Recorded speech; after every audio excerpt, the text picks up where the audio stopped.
75-year-old male back pain, 211 Silver Hollow Road, between Lane Road and Cross Path. Being black in America and dealing with cops, Johnnies, 5-0, whatever you want to call them suckers, it's been bad for me since birth. It's safe to say I hate cops.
Hello, this is Tajiye Antwine. My guest is Christina Reagin.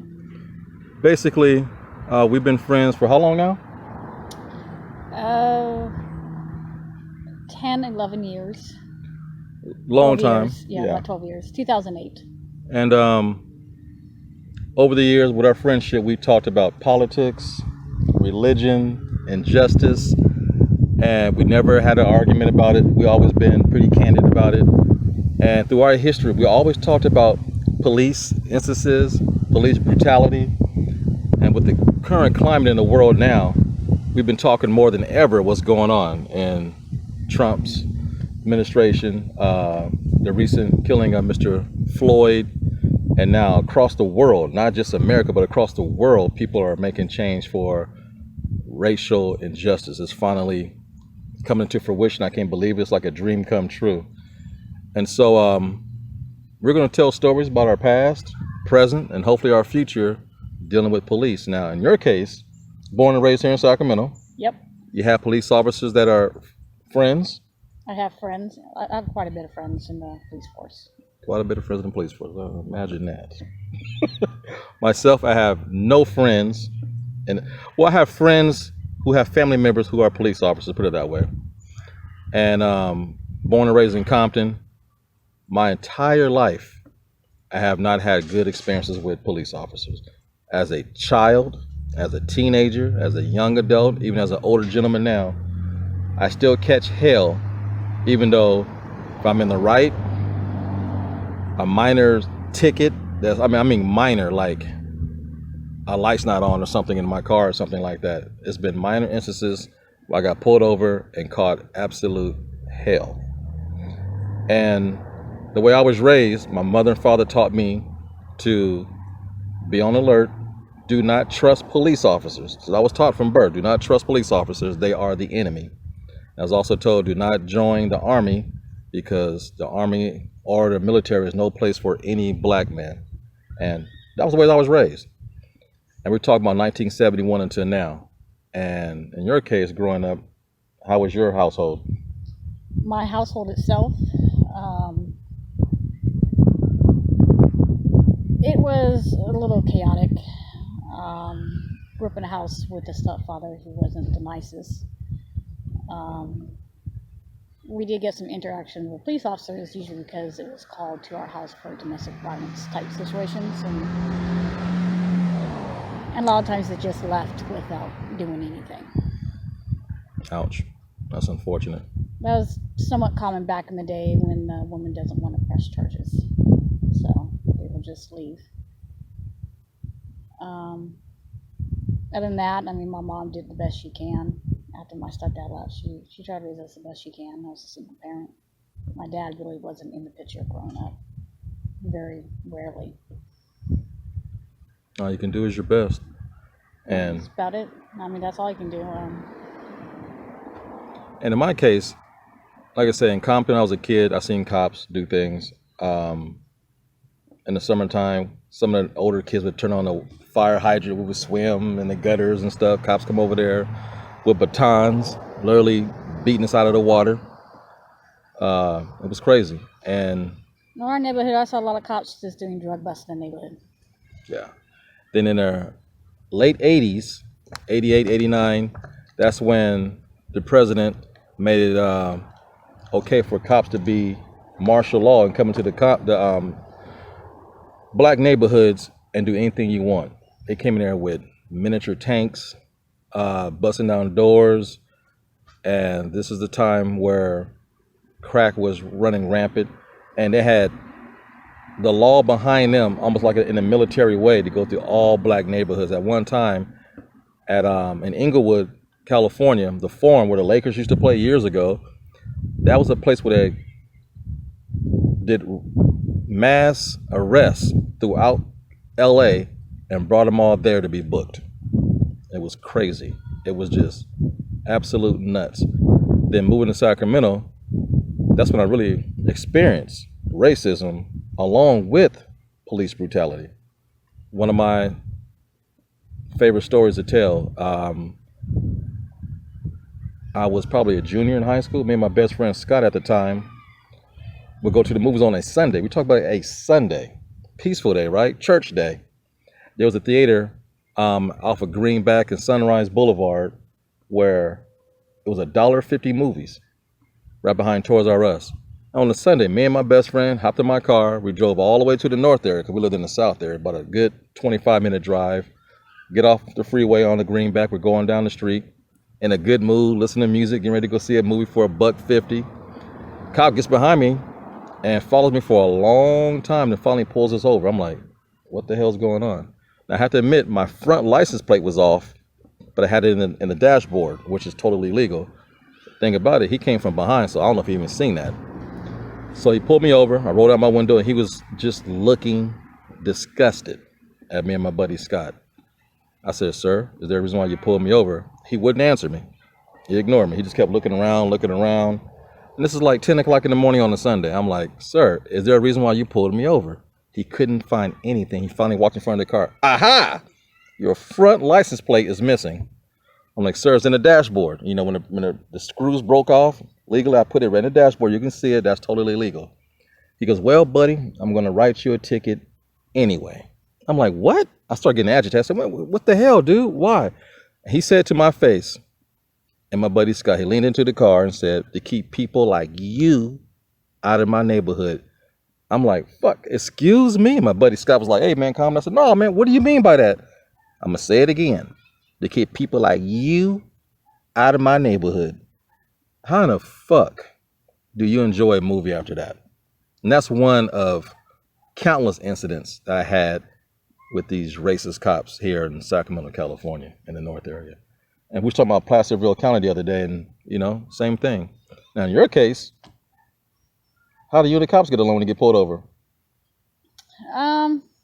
Something doing legally or illegally, buddy? Come on now. To be honest, I got pulled over one time. I left my license at home, and probably in your case, you wouldn't be allowed to drive home, but they just told me to drive home and drive home safe. The only really negative interaction I had with cops is when my son was younger, and he was detained by an officer, and he was coming home late. He was about 15 or 16, and the officer would not allow him to call me. He detained him for at least an hour, which I know my rights. You can't do that. Just one of his friends was sick. He drank a little too much. He's throwing up. So he just started harassing them. And I ended up calling the sheriff's department, asking questions. This is what happened. This is my son's detained. I need to know where he's at. The officer told him, no, you can't talk to your mom. Even though he told him my mom's calling me. I drove around because before he was told to hang up, the phone was actually taken from him.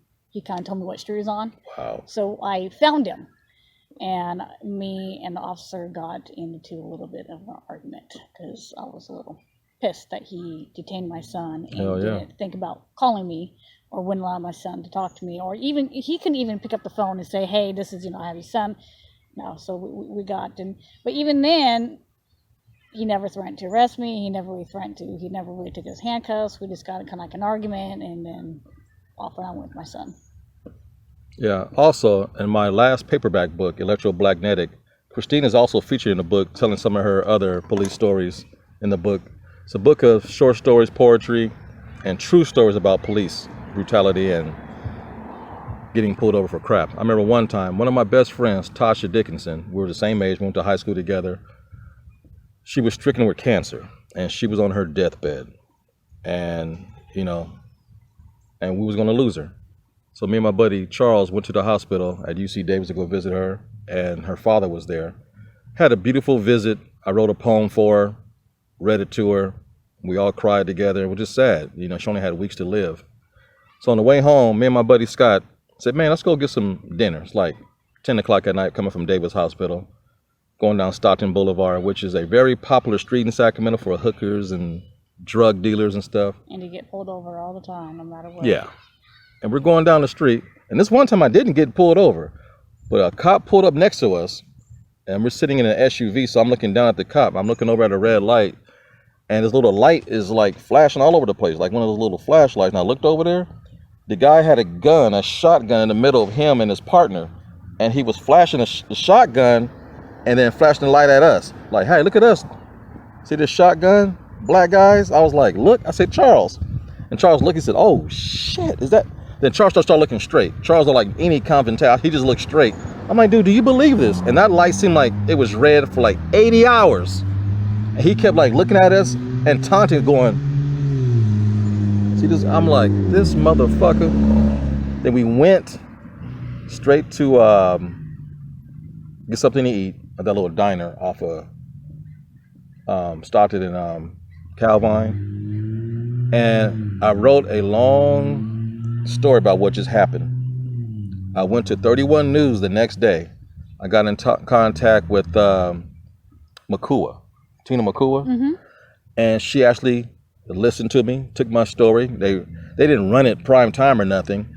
And I went to the police department, gave the guy the badge number, the captain.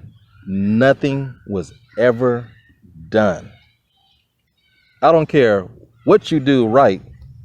Report something that's wrong, injustice, nothing.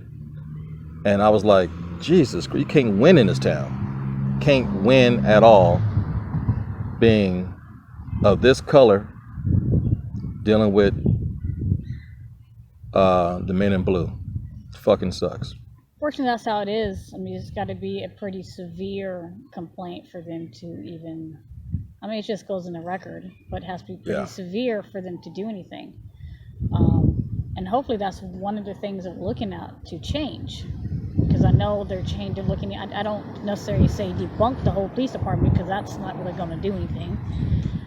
But they need to make, when you get these reports of police brutality, they need to seriously look into it and evaluate what's happening and suspend the officer, fire him. But it should not just be brushed to the side as like, well, no one was seriously hurt, nobody was killed.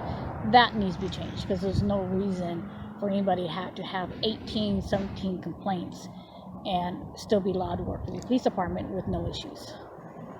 Yeah, any job you have as a regular person, after 3 serious offenses, your ass is fired. If you can't work on the street without beating somebody up, then you need to sit behind a desk. Yeah, in a straitjacket. And hopefully that's one of the things that the state is now looking into changing with the police department in whole, of making it more strict and more stringent, where they have to deal with all those consequences. There's consequences to what they did. And hopefully that's one of the things that they do look at and they do change. That's definitely. And my last bad incident with a cop was maybe about 4 years ago. I got off work, picked up my buddy, and had my youngest son in the back seat. And we're going down Florin Perkins. And I'm looking to the right, and I see this cop has this black woman on the hood of her car with her arms behind her back, not even in handcuffs. He had his hands grabbing her skinny arms, had on the hood of her car, and it was hot as hell that day. And I looked, I'm like, you see that? And Charles looks, oh man. So I beat my horn, and the cop did like this. I just did like this. I said, man, like, we see you. Light turned green, I kept going. So within seconds, this cop car pulls up, in the far right-hand lane is the same officer. I'm like, oh, there he is again. And we're in the far left-hand lane going straight. So we're 2 lanes apart from each other. And he kept looking at me and staring. I'm looking at him like, yeah, dude, I pointed again. I see you. You that guy that was being an ass. When the light turned green, he jumped the cars in front of him, went in front of them, got behind us and pulled us over. Now I'm heated at this point. I'm like, hello, can I see your license? I said, no, wait, okay, here's license. What's the call, sir? Well, you know, why you pulling me over? He wouldn't say anything for a long time. He kept looking for something wrong. He said, I'm pulling you over for illegally using your horn. I said, you racist, backwoods, redneck, little dick, punk ass motherfucker, are you serious? And he was getting mad. Well, I said, I'm not signing no ticket. You can kiss my black ass after you lick it. I'm not doing it. Fuck you. He said, I'm gonna call for backup. I said, please call for backup. Call your captain. I'm not signing shit. This is ridiculous. I beat my horn because I caught you harassing somebody. You just mad.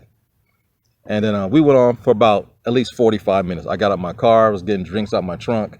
And I got my little son out the car. And I was pointing to the cop. And I said, son, you see this guy here? This is a cop. Don't ever grow up to become a cop. These guys are the scum of the earth.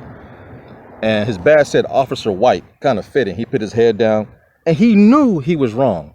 And we were pleading with each other. I go, dude, tear up the ticket. I go on by my way. No, man, just sign the ticket, man. I said, fuck signing this ticket. Well, if you stay here, I'm going to detain the car. And so what's my son going to do? You going to give my son a ride home to his mama in a police car? And he put his head down again. I said, dude, you know you are wrong, and you're just pissed. I called you on your shit. Make a long story short, man, I was getting long-winded. I signed the fucking ticket, went to court. Charles was in the car, had an eyewitness when I went to court to complain about this bastard. And the judge was like, well, in section blah, blah, blah. I said, really, there's a law about illegally using your horn? Yeah, there is. And I was like, okay, no problem. And I said, Your Honor, where do you live? And he looked at me, excuse me. I said, where do you live? Let me guess, up in the hills somewhere with no blacks in the neighborhood? He says, well, yeah. I said, yeah, I bet it's true. I said, where I'm from, growing up in a bad neighborhood, when we seen cops doing bad things, we had our own neighborhood watch. So we would like stand on the corner and be like, hey, officer, we see you. Or some of the parents down the street, we would check cops in our neighborhood to make sure they was doing their job correctly. And I was doing that myself. And judge kind of looked at me and shook his head. I never heard of that before, but I can see where you're coming from. Where you're from is a little different. I said, yeah. And did the officer write this woman a ticket the same day he wrote me one when he had her pinned down on the hood of her car when it was hot? He says, no. I said, yeah. He harassed her, put hands on her, and didn't do nothing. Didn't give her a ticket or nothing. Me, I beat my horn, and the bastard gives me a ticket. And the judge said, sir, you got a point. Now, he didn't excuse the ticket. He just chopped the motherfucker in half. I paid half price. I said, you son of a bitch. But hey, it was better than nothing. He heard me for the first time. And I think now what's going on in our current climate, that judge, Officer White, every cop that I dealt with in the past now is starting to feel the heat. And man, does it feel fucking good. For me, unfortunately, you know, I know a lot of people doesn't see it, but there are good officers out there. We just don't see them because there's so many of them wearing a badge that think they have all this power that just kind of takes just gets all the news footage, just takes away from the officers who are really trying to do their job. They just ruin it for them. I agree. Because when you think of the police department or the police officers, you think of people like what happened to George Floyd. That's the officers you think of. And that's the sad part, because that's not what an officer should be. That's not their job to do, is to hurt or to beat up because you got a badge. I'm just glad Floyd's death is not in vain. It's been heard across the world. In London, they're tearing down statues of previous slave owners, rolling it down the street, throwing it into the river. Protests are everywhere. They shut down the Golden Gate Bridge in San Francisco 2 days ago. In Oakland yesterday, you couldn't drive on the freeway. Across the world, man, it feels good. You know, I've always been proud to be black, but now I'm even more proud because people of all races are coming together and really seeing what cops have been doing for decades to blacks and Hispanics. The black and the brown, they treat us like we're second-class citizens, like we don't belong. I think the difference between now and times like Rodney King is people can look at the video of Rodney King and says, well, he could be resisting, which really doesn't matter. Whether he's resisting or not, there's no reason to beat the man that much. But this one, it was just so blatant what he did. I mean, the man was handcuffed, pinned to the ground, and it looked like half of his body was like pinned to the, against the car, with 4 officers having their knee against his body. It was so almost like he just, I'm doing this, I'm gonna get away with it, no big thing. He just did not care, with his hands in his pocket, like big fucking deal. It was so blatant this time. It was actually absolutely disgusting to watch for someone to do that and not even care. Even when the poor man passed out and was unconscious, he did not one time take that pressure off his knee and was even remotely concerned of this man's life. It does not help. I think racism is more blatant nowadays. I think it has been the last 4 years because we have a leader who's so upfront about what he thinks about racism. He's one of the most racist presidents I've ever seen, and he's very blatant about it too. Not only as towards racism, towards women. And now you got a leader who I will consider an immature leader we have, who treats the White House like his apprentice, is taking leadership. And if our leader is so out there about his choices of racism and says and does what he wants, I mean, it's going to come more prevalent. And that's what's happened. Is came more. I mean, I have not yet heard him address about what's going on in our nation. It did not just affect it has affected every state here. It has affected other countries. He has not yet addressed it. He has not yet addressed of how it affected us. He has not yet addressed of what the officers did and why was it wrong and how we need to make changes. Not one time. I've heard Biden addressed it. I have heard Obama addressed it. I haven't heard the police chiefs in Minneapolis addressed it, but I have not yet. The only thing I've heard Trump do is go take his freaking photo op, and the most disgusting way you could think of getting the police to pretty much beat up and move the peaceful protesters. And I don't care if anybody says it's not fake news, because I was watching the news when that happened, when people were shoved with shields in their gut for him to get a photo op. And then the only other time he addresses, I talked to Joyce Floyd's family, and he doesn't like it. He really didn't even talk to him. But yet he has not yet addressed the nation whatsoever. He's got mad because people found out and went to the bunker. He's demanding CNN to apologize because the things they said about him. He's more concerned what people think about him than what's going on in our nation. I have not seen him to have a care in the world to help this nation unless it benefits him. Absolutely. That's all right. I see. And it's just, us as a nation, society has gone downhill since he became in office. And I know a lot of people saying, well, that's bullshit. Well, that's my opinion. I have a right to it. That's what I believe. And if anybody can sit there and look at his actions through this whole entire thing and say, yes, I'm going to vote for him because he's going to make America great again. If we want to make America great again, get his ass out of office then. Get him out of the office. I got to thank him at the same time. If he wasn't president and he wasn't the person that he is, we wouldn't be where we're at. I mean, the pandemic had a lot to do with it. People were locked up. It was a perfect storm to expose everything, because a lot of these racist cops who love Agent Orange they feel empowered. And you've seen it in that man's face, the conviction, hands in his pocket, putting pressure on that man's. He knew he was not going to get in trouble, and he felt like he was above the law. Now this man is sitting in jail, and the whole world is taking action. And thank you for doing what you did, you racist bastard. Unfortunately, we have to have a sacrificial lamb, but now it's one thing to be a bad cop, but a racist cop and bad at the same time. There's no place on this earth for that. Unfortunately, it doesn't surprise me that he has that attitude. Because if you look back about the last 4 years, and people may think I'm picking on Trump, but if you look at past the last 4 years of his actions, I mean, this is the only, not going to be wrong, but let's just use the immigrants for a reason. For example, okay, what, not even president, but what man with a conscience puts these kids and these parents into these cages, like almost like the Holocaust, in cages where kids and, you know, first of all, why are you even separating the parents and the kids, which I don't understand, because that is straight up Holocaust shit right there for me, because that's exactly what they did. But to put them in cages, they didn't even give them beds, gave them like little pads and blankets to cover, and there were so many deaths in there that people died. I don't understand what was the purpose. If you want to deport them, to deport them, but what was the purpose of caging them like animals? Why? Because they're Hispanic? I never understood that, and I never understood how people stood behind him and thought that was okay.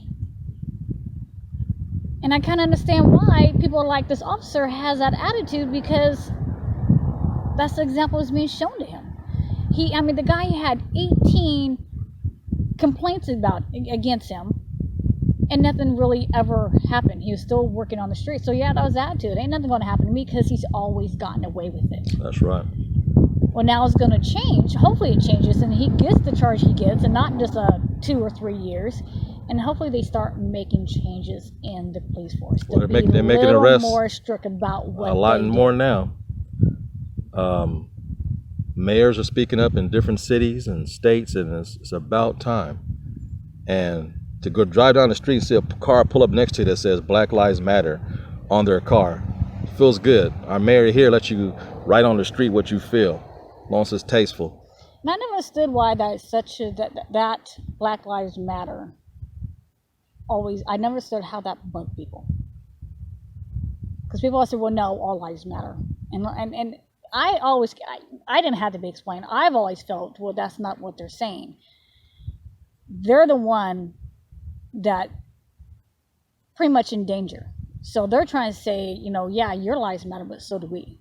I don't know why why so many people have issues with Black Lives Matters, you know, when they're like, well, no one's saying that your life didn't matter. They're saying their lives are no less than yours because of the color. You don't understand until you walk in somebody else's shoe. Like we were talking, like, I'm not a woman. I can't bear children. I don't know the pains of pushing a baby out of me and stuff. And then trying to relate to it. You can't. I'm not a woman. I can't give birth. I cannot relate. I can only listen, sympathize, and try to understand. If you're not black and you don't know what it's like to be harassed for the color of your skin just because, you just don't know. You will never know. That's something I could never relate to. You can have black friends. You could be married to a black person. And me and Christina, recently we were talking about some incident. She was like, wow, I've been in the car with white people and got pulled over. My good friend Michelle, her sister and my buddy was all going to a club to go listen to some good music and have a couple of drinks. I get pulled over for some bullshit reason. I guess a tail light was out or something. I roll down the window. First thing out this cop's mouth. This is in Elk Grove, California. Ma'am, are you okay? Look past me, and I'm driving. She goes, what? Ma'am, are you okay? She goes, what the fuck does it look like? And she got a mouth on her. She goes, you racist fucking bastard. Because I'm with a couple of black people and my sister, you think? She said, get the fuck out of here. She got his badge number and reported his ass. Wrote me a ticket for light that was out in my tail light. Now, the experiences I've had, I have been pulled over one time. I was driving with one of my daughter's friends, that calls me mom, and I was in her car and I was driving, and I think the officer pulled us over because there's really no reason to pull us over because he saw her because she's black.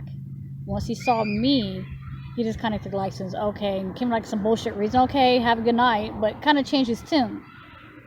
Any other experience I've had, I've dated people of color, and I do have a friend that we have known each other since junior high, will no longer talk to me because of it. He did to him one time, well, I don't approve of it. I said, well, I wasn't looking for yours or anybody else's approval. Yeah, fuck you. And that was a long time ago, like 10 years ago. And I haven't spoken to him since. I'm like, gonna hurt my feelings. But the ugly truth will rear its head. He hasn't talked to me since because of it, which I kind of laughed at it because he says he didn't approve of interracial dating, and he's white like I am, and his ex-wife was Hispanic. And I did bring up to the point where isn't that interracial dating? Thank you. It's not just black and white. Interracial dating is two different races. Brown is okay as long as it's not too dark, blacketh. But you know, in the middle of making this movie with Christina, the Comforter, with the pandemic, we got to be careful, you know, and there's a heat wave in Sacramento, but I want to take time to do something different and to share to the public how two people, male and female, black, white, Caucasian, African American, whatever you want to categorize us as, can sit down and have an intelligent conversation without arguing and bickering about the injustice in the world, dealing with cops, and the injustice we have in the White House with Agent Orange. It's not a coincidence that this stuff is coming to a head. But now corporations are starting to understand. You got people getting fired off of tweets from years ago. The guy from The Flash, he got fired from the TV show with his racist ass. Mark Wahlberg come up under fire. Even Terry Crews, he's black and says something stupid. He said the word black supremacy. His ass is in trouble. It's just, we get it as a society now. We're not going to stand for it. And cops now, it must suck to be a cop. So are you serious those people got in trouble for all those tweets? Yeah. But Trump could tweet all his stupid shit he wants and no one... He's the fucking president. Well, actually, you know, he signed a consecutive order because of Twitter. Oh. He, two of his tweets got fact checked because they have where they check. Oh, yeah. And one of his tweets got blocked because it was glorifying violence. Yeah. And he got so mad. So mad. I was watching this on the news, and this is why I can't stand the man. And it's not what people tell me, because I don't claim a party. I'm not a Republican. I'm not a Democrat. It's the party's our issue.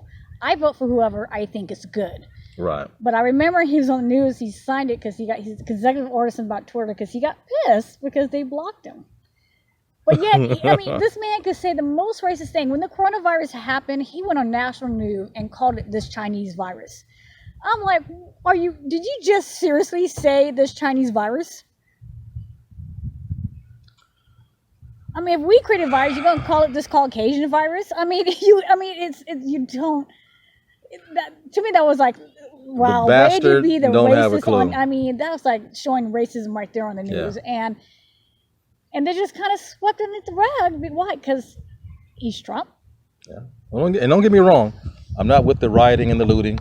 But that comes with the territory. Whenever we had to burn this motherfucker down, whether it was in the 60s, 90s, and now, that comes with the territory. That's frustration bleeding over. Peaceful protest is good. Cops coming over, locking arms with people is good. No matter what happens, I'm never going to like cops. This incident is not going to change my view about cops. They can all go to hell. The good ones, I'm putting you on blast because you need to police your own people that you work with. If you don't do nothing, you're just as bad as that racist cop. I know you guys have a code because you're men in blue, men in uniform. You got to stick to... Fuck that. Where's your humanity? Well, the thing with the riots is I understand when people are saying that it doesn't make sense. And well, why destroy your own city for this? And I'm not okay. And I kind of get it why they went after the police cars and the police station because that's where the anger's at. Yeah. But I tell people all the time, don't confuse the people who are trying to get... I mean, I'm not saying what they did was the correct thing, but they were trying to be heard for years. It fell on deaf ears. Well, maybe you're going to hear now, because I haven't seen him write like this Ever. in years. Ever. But don't with the people who are writing, because protesting and writing is two different things. People who are writing, the stores, Target, even Dollar Tree got right. I'm not sure what the hell they brought the Dollar Tree, what they thought they're going to stop the Dollar Tree, but okay, whatever. Those people are on their own agenda, and they're not doing it for the justice of George Floyd, or when they did with Rodney King. It wasn't for them. It was for their own agenda. That's right. And you can't Opportunist. judge those people's actions or what they're trying to say. Right. I mean, just like with the one thing that made me really mad about Rodney King is that driver, Dennis. I can't remember his last name.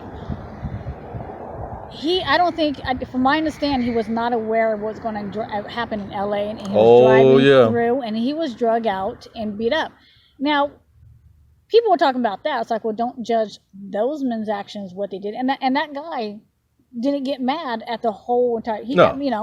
Don't judge them. Yeah, they're angry, but don't judge what they did or what they're trying to get across, because people are always going to have their own agenda, and you know, you gotta. Yeah. And then I can, for every person you say did this, I can find somebody else. Big old white dude in the middle of a crowd pulling a crossbow, trying to shoot people. That's why his ass got jacked, whooped, set his vehicle on fire. He tried to lie and said this happened, we got it. So we're catching people on film, and that's the key. You can't lie your way. The police report, they still lying on the police report when they got you on film. Just recently, Amazon driver was delivering some packages to some older white women. Cop came up, said you're parked wrong, took him down to the ground, arrested him, put him in the back of the car. The man was doing his job. And you know, UPS drivers, Amazon, they park crazy for a hot second, get your package to you and leave. You have elder white women in their 70s saying, that black gentleman did nothing wrong. He delivered our package. Matter of fact, he helped to get it into the house because it was heavy. And this cop came out of nowhere. And the mayor of that city, I don't remember what city it was, said, that cop needs to be fired. So cops are getting fired left and right. They're being charged. They're being arrested. Finally, our taxpayers' money is paying off. And that's what I can say about the chief of police in Minneapolis. He was one of the first chief of police who he saw the video and didn't bother. He saw they're fired. And when they did a press conference, and I got to hand it to him, because anytime the reporter went to go talk to him, says, I'm asking a question for the Floyd family, he took his hat off out of respect. He was in the street during the protest, took his hat off, and he flat out and said, they're complicit. Now, I like to do a lot of research and do back reading of stories. I know a lot of people were upset because it took so long to get the other three officers, but when I started, reading and really listening, from my understanding, it was the Attorney General who wanted to make sure they have a solid case so they can't get out of it, and want to make sure they cannot be hired at any other police station, at any other county. They want to make sure it was a solid case to make sure they weren't going to get out of this. This is history in the making. And, so I got to give him credit, because he didn't hesitate. He's all, nope, they're gone, we're done. And, he just said that was not. And I never seen a police chief say that on national TV. Nope. Anybody they watch, they're complicit. They're just as guilty as they are. And he didn't even try to defend his officers. He was like, there's no words to what they did. Right. But the fact that he took his hat off every time to address them, I thought was a huge. And he's from that. He grew up in that neighborhood. He knew that area. I mean, he was. But he's only been in office for 4 years before it happened. So he was. Yeah. I think he's still trying to get it cleaned up. And when this, it just takes time. Yeah. People have to believe in the people. You have to show the people that you're there for them. And this whole incident is life-changing circumstances that's historical. 2020 would be a incredible year in history when this is all said and done. And all I can say is have conversations, sit down, don't argue, get you nowhere. Violence will get you nowhere. Sit down and have a conversation with your fellow man, woman, different race. If we can do it, the world can do it. We see the injustice, but we have to come together as human beings and make change. And we're doing that now. With this video, this documentary we're doing now, we're making change. We're making an effort. So those watching, thank you. From the bottom of my heart, I'm hurting on the inside, but I want to find a way to do something that's educational, and knowledgeable to help somebody else. Anything else? No. Hey, Black Lives Matter. Keep hope alive. And until next time, talk to you later. Bye.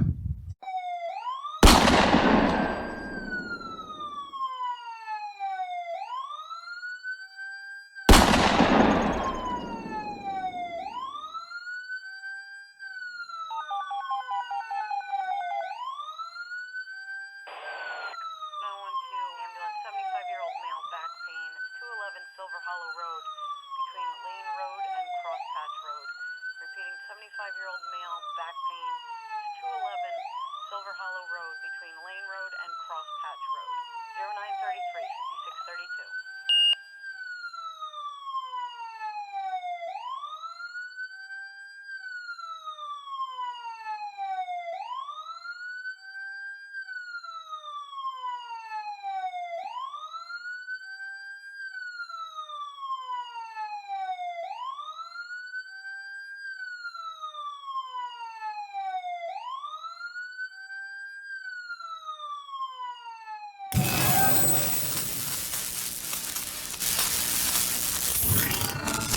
Tell stories about our past, present, and hopefully our future dealing with police. Now, in your case, born and raised here in Sacramento, Yep.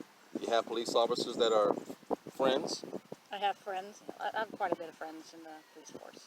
Quite a bit of friends in the police force. Well, imagine that. Myself, I have no friends. And well, I have friends who have family members who are police officers, put it that way. And born and raised in Compton,